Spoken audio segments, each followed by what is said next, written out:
আমাদের রাস্তার দেয়াল এখন ঐতিহাসিক দলিলে রূপান্তরিত হয়ে গেছে।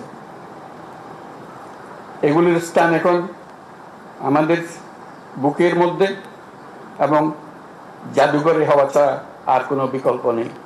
মহান আত্মত্যাগের মাধ্যমে অর্জিত অভ্যুত্থান এবারের বইমেলা নতুন তাৎপর্য নিয়ে আমাদের সামনে এনেছে। এবারের বইমেলার প্রতিপাদ্য জুলাইয়ের গণ অভ্যুত্থান এবং তার মাধ্যমে নতুন বাংলাদেশের বিনির্মাণ। বরাবরই 21শে মানে জেগে ওঠা, 21শে মানে আত্মপরিচয়ের সাথে মুখোমুখি হওয়া, 21শে মানে অবিরাম সংগ্রাম, নিজের পরিধিকে আরো অনেক বাড়িয়ে নেওয়া।